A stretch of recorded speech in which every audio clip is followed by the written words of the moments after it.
This video is a breakdown of Joe Louis and Tony Galento. I've put their records here at the time of the fight.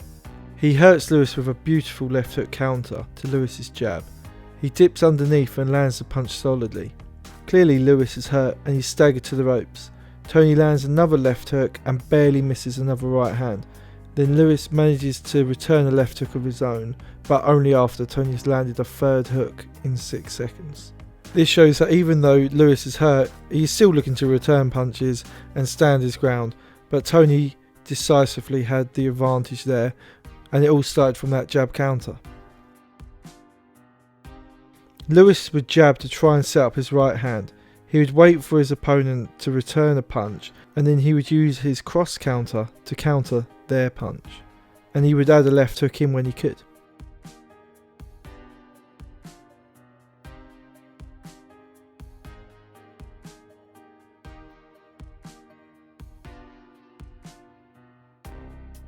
In this second example, you can see Louis is waiting for an opportunity to land his right.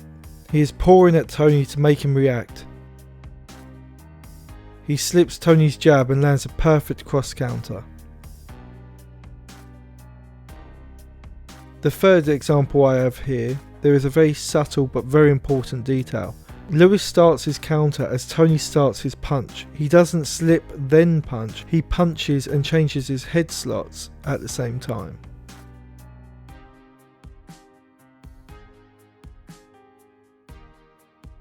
Louis's left hook was tighter than most, and I have 4 examples here of him using it as a counter.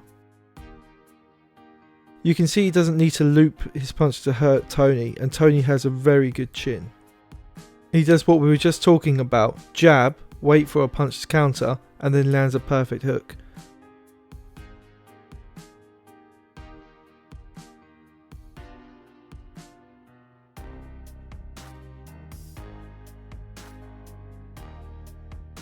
In the third example, you can see that Louis is moving back as he's hooking and manages to maintain his distance to land that right cross as well. Just brilliant boxing. The fourth example is important because it shows that he parries the hook and lands his own, something that would be near impossible to do in a high guard. You'd have to block in a high guard as you just wouldn't see the punch, and when you block, usually your balance is disrupted and harder to counter. Tony lands a crazy hook here, which gets a knockdown. He throws a tight hook while Louis is punching the body. At the same time, counters are practically impossible to defend against, but they're also very hard to time.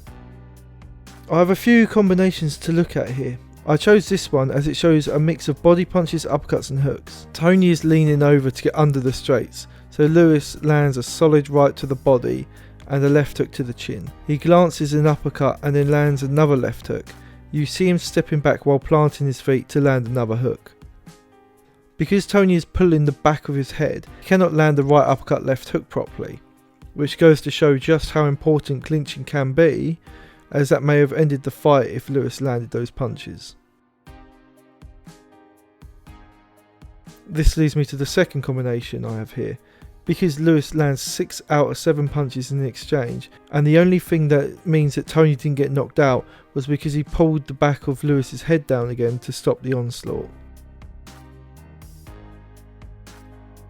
Tony tries to land a right to Louis's body, but he steps back just as he throws it. Tony hesitates and his left arm is low where he was extending it.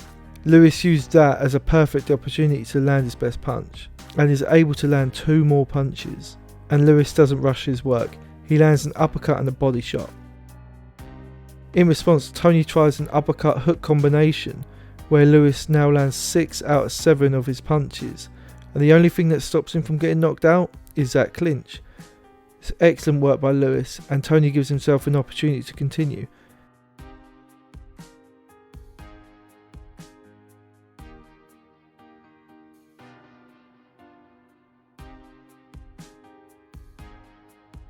The third and final combination is what ends the fight. Louis lands 2 crosses and barely misses his left hook. He then glances an uppercut and the hook is enough. Just look at Louis's position at the end though. He is set to land more punches, but the ref came in at the right time, as Tony wouldn't have stood a chance and he ended up on the floor anyway. I hope you liked the video.